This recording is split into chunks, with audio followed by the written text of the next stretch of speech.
हे काळेगाव टोक्याचं रामेश्वर मंदिर छत्रपती संभाजीनगरच्या लगत 40 किलोमीटर लांब.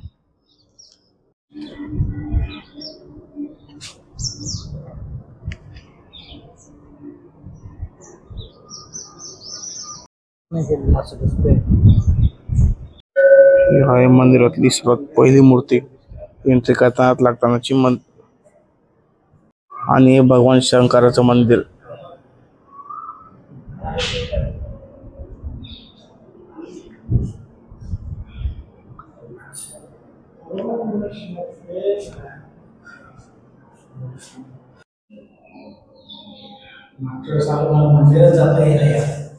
हे का बाजूला म्हणजे मंदिरांच्या दरवाजाच्या दोन्ही बाजूला प्रवेशद्वाराजवळ जे राक्षसाचा चेहरा असतो आपल्याला दिसून येईल प्रत्येक.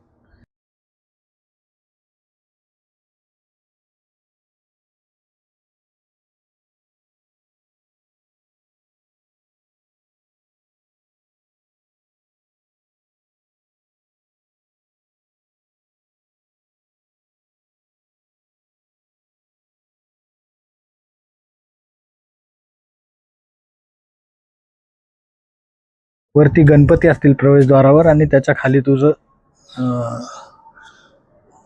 स्थान असेल असं त्यांना सांगितलं. तेव्हापासून ते राक्षस कीर्तिमुखाचं स्वरूप घेऊन प्रत्येक मंदिराच्या बाहेर पहारा दिल्यासारखे असतात. मंदिराचं बांधकाम खूपच छान आहे, बघू शकता.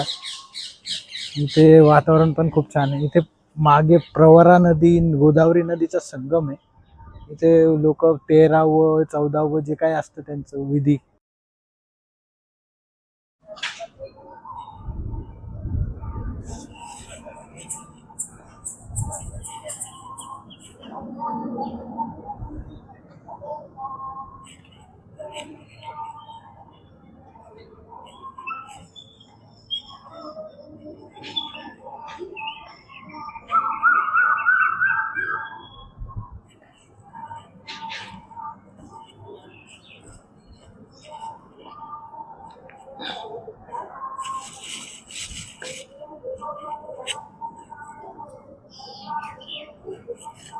वगैरे कार्यक्रम उरकतात लोक.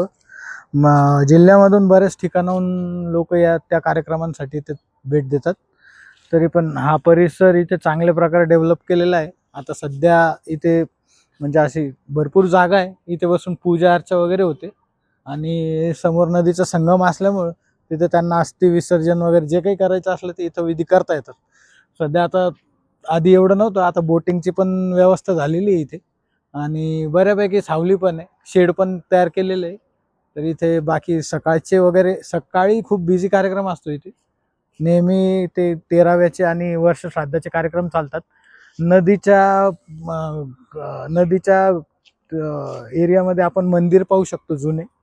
जुने मंदिर आणि जुन्या मूर्त्या पण दिसतील आपल्याला तिथे. जुन्या ज्या असतील त्या काही मंदिरांच्या वाहत आलेल्या मूर्त्या सुद्धा तिथं पडलेल्या दिसतात आपल्याला. खाली गेल्यावर तुम्हाला सगळं दाखवतो. हे जे शेड आपण पाहतोय, या शेडच्या बाजूला थोडं राहण्यासाठी जागा केलेली आहे, तसं ते चालू आहे. इथे पाहू शकता तुम्ही, या ठिकाणी इथे जी व्यवस्था केलेली आहे, इथं केश दान करतात. म्हणजे जेव्हा तुम्ही 13व नाही तर वर्ष श्राद्ध करता त्यावेळेस केशदान करणं गरजेचं असतं. केशदान म्हणजे खूप श्रेष्ठ दान मानलं जातं आपल्या हिंदू धर्मामध्ये. तर ज्यावेळी तुम्हाला तुमचं जवळचा व्यक्ती जातो, अंतर्धान पावतो, मरण पावतो, त्यावेळी तुम्हाला दान करण्याची एक सवय लावतात. म्हणजे जेव्हा ते 13वं असतं, 13व्याच्या वेळेस जेव्हा केशदान आपण करतो, त्याच्यानंतर वर्षभर तुमच्याकडून जेवढं दान झालं तेवढं चांगलं असतं. कारण तुम्ही जेवढं दान देता तेवढं तुमचं दुःख कमी होत असतं. असा तो धार्मिक कन्सेप्ट आहे. आणि इथे ती म्हणजे नंबर लावायसाठी आणि केस काढायसाठी इथं जागा तयार केलेली आहे. इथून हे करून तिथे आंघोळ करून मग बाकी विधीसाठी समोर जाता येतं. म्हणजे ते केशदान आणि आंघोळ केल्यानंतरच बाकी दुसरे विधी करता येतात आपल्याला, असं रेग्युलेशन आहे इथे. हे तुम्ही बघू शकता, अजून एक पिंड आहे इथं, वाहून आलेलं पिंड असतं याला. आहे गोदावरी नदीचं टोक.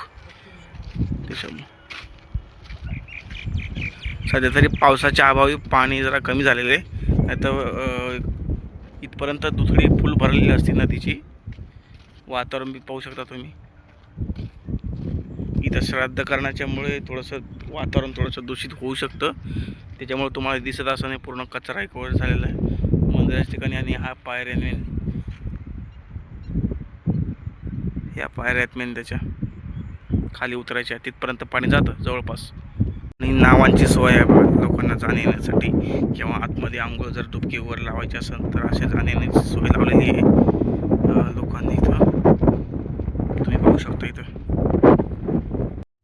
काकडे साहेबांनी बरीच अशी काही माहिती दिलेली आहे मंदिराची. तर तुम्हाला अजून काही जर माहिती असेल या मंदिराबद्दल काही माहिती असेल तर तुम्ही ते सांगू शकता. अजून 2 जण बघा तुमच्या पाठीमागं, जे ते काकडे साहेबांनी तुम्हाला माहिती दिलेली आहे. आणि इतकंच, म्हणजे इतकं जेवढं माहिती असलं तेवढं सांगितलं त्यांनी. तुम्हाला अजून काही, तुम्ही जर मंदिराला व्हिजिट दिली असेल तर तुम्ही सांगू शकता कमेंट सेक्शनमध्ये मंदिरा